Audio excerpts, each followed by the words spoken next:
Саид все для себя решил. Собака, приносившая хороший доход, стала староватой, рассудил он, в каждом помете появляются слабые щенки.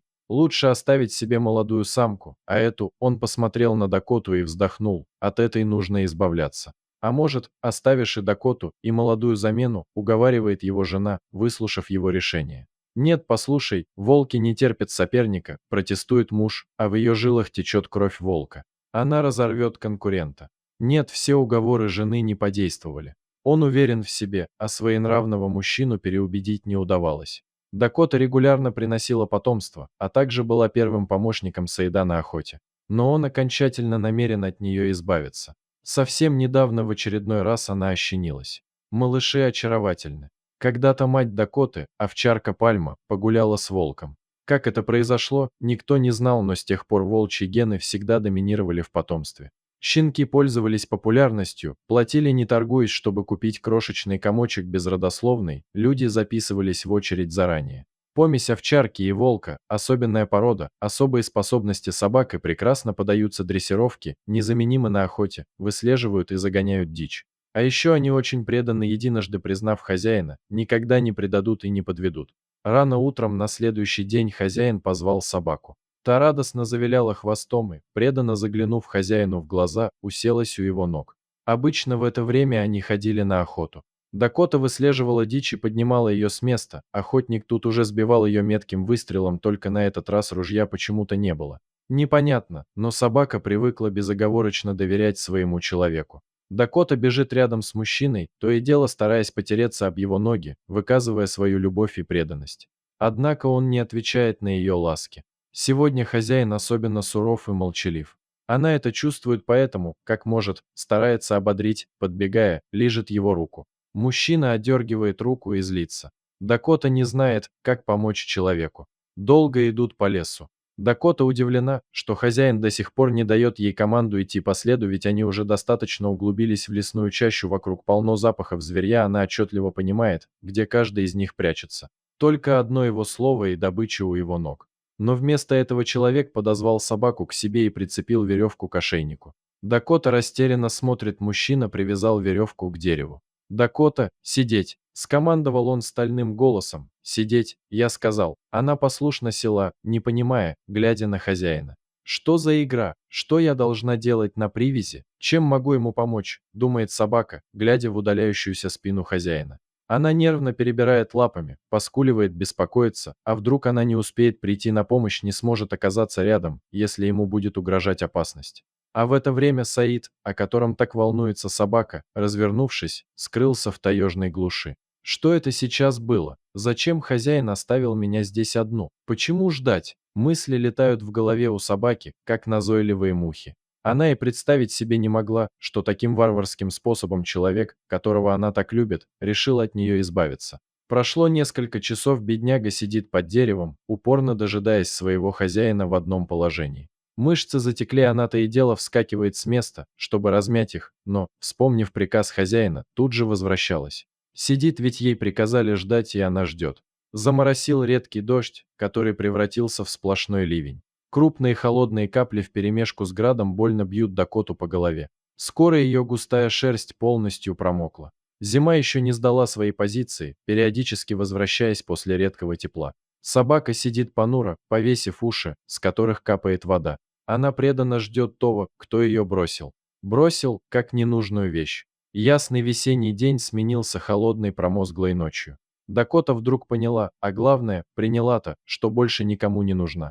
Долго и протяжно взвыла, подняв морду. На глазах выступили слезы. Она не понимает, за что ей больно. Больно не от летящего с высоты ледяного и холодного града. Внутри больно. Промокшая собака, свернувшись калачиком, старается хоть как-то согреться. Утром животное чувствует острую резь в желудке, вспоминает, что голодная она сутки совершенно ничего не ела и не пила. Молочные железы ломят от скопившегося в них молока. Собачка с грустью думает о своих малышах, как там они. Пусть они уже достаточно большие, чтобы питаться самостоятельно, но без материнского молока им непривычно. Она встряхивает головой, сбрасывая брызги и отгоняя от себя мысли о своей прошлой жизни. Теперь у нее нет хозяина, нет дома и нет ничего. Она одна. Наступил новый день и новая жизнь. Жизнь, за которую она готова бороться и драться, несмотря ни на что. Сказалась волчья порода. Дакота легким движением челюсти перегрызла удерживающую ее веревку и отправилась выслеживать дичь. Она могла и раньше покинуть это место, но верность человеку не позволяла. Он дал ей приказ. С раннего детства хозяин натаскивал ее на команды отыскивать след зверя, а теперь ей предстоит самостоятельно охотиться, чтобы не погибнуть с голода. Собака сразу поймала полевую мышь и небольшого зайчонка, это утолило терзающий голод. Теперь она исследует новую территорию, где ей предстоит жить. Домой не вернется, нет, однажды предавшие ее люди навсегда потеряли в ее глазах доверие. Дакота перебегает с места на место, обнюхивая лесные участки и стараясь понять, кто здесь является негласным хозяином, где граница его владений, чтобы нечаянно не кинуть вызов давно установленному порядку. Она здесь новичок, нарываться на неприятности не стоит. Инстинкты, дремлющие где-то глубоко, быстро проснулись. Первобытные чувства пьянящей свободы смешались с ощущением опасности, что подстерегает везде. Вдруг чуткий нос почуял тревожный запах. Дакота напряглась, ошибиться нельзя. Где-то совсем рядом волки. Шерсть на холке поднялась дыбом, она готова встретиться с грозным противником. Собака не раз сталкивалась в лесу с этими серыми хищниками, один из которых когда-то стал ее отцом. Но кровное родство с ней волки не признали, угрожающе рычали сразу, давая понять, что если та приблизится, разорвут в клочья. Дакота готова к тому, что сейчас ей придется сразиться за право на жизнь. Она втянула ноздрями, чтобы оценить обстановку. К запахам лесного зверя примешивались странные звуки. Они не укладывались с волчьими запахами и будоражили воображение. Она осторожно двинулась вперед. Изумленному собачьему взору открылась такая картина. В волчьем логове она обнаружила бездыханное тело волчицы и троих новорожденных волчат. Они пищали и жалобно скулили, беспомощно тыкая слепыми мордашками в холодное тело матери. Дакота тут же вспомнила своих собственных щенков, оставшихся у хозяина. Сердце защемило от тоски и несправедливости. Она, не раздумывая, кинулась к новорожденным малышам, принялась их обнюхивать и облизывать. А те, совсем беспомощные и слабые, обнаружив соски с молоком, тут же вцепились, посчитав ее матерью. Шло время, Дакота нашла новое логово для щенков, чтобы не делить его с умершей волчицей. Приемные волчата быстро росли, а заботливая мама учила их навыкам выживания и охоты. Целыми днями она добывала им пропитание, но им требовалось все больше и больше еды, что забирало у нее все свободное время. Она все реже вспоминала свою прошлую жизнь, и все больше волчья сущность, полученная от отца, выходила наружу. Изредка во сне сознание животного выдавало забытые картины из прошлого. Ей снилось, что она опять видит своего хозяина и, забыв обиду, мчится к нему со всех лап. От этого Дакота поскуливала во сне, дергая лапами, но, очнувшись от видений, видела себя в окружении трех уже повзрослевших волчат. Сегодня Дакота уже несколько часов бродит по тайге в поисках пищи.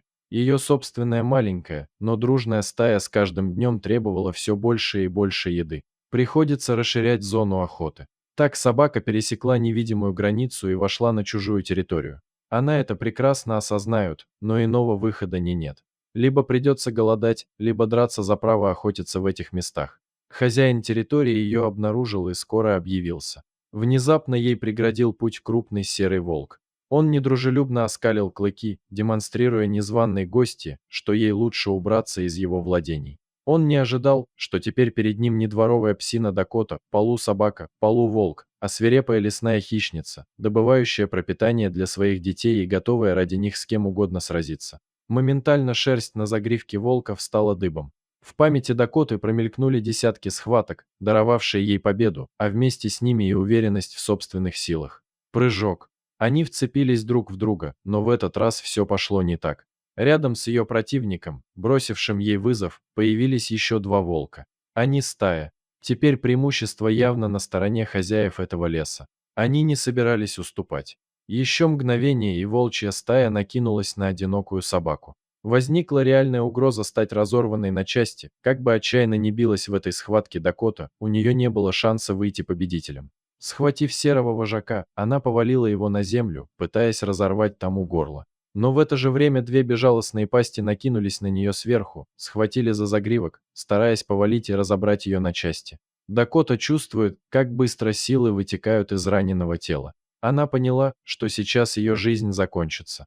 Но тут на помощь своей приемной матери из леса выскочило трое повзрослевших волков. Это для мамы они оставались детьми, но в действительности вымахали в крепких хищников. Молодые волки сходу сбили напавших на их мать и продолжили их рвать. Вожаку удалось вырваться от раненой Дакоты и скрыться в чаще, оставляя на траве капли крови. Остальные его собратья бросились следом, покинув поле боя. Дети Дакоты со всех лап кинулся следом. Вовремя подоспевшие на помощь волчата старались их настигнуть, чтобы те никогда не вернулись в эти места. Враг повержен, мать спасена. Теперь они здесь хозяева, будут охотиться и размножаться. Дакота зализывает полученные раны. Ее тело все еще трясет мелкой дрожью от пережитой битвы. Ей больно, но сердце полно радости. Она благодарно вылизывает морды своих переросших мать волчат. Она счастлива, что на ее защиту так отчаянно бросились те, в кого она вложила столько любви и заботы, те, кому может доверить свою жизнь. Волки смогли оценить преданность и любовь, собаки отплатили ей благодарностью. Жаль, что людям это оказалось не под силу. Если вам понравилось это видео, то ставьте лайк и подписывайтесь на наш канал. До свидания.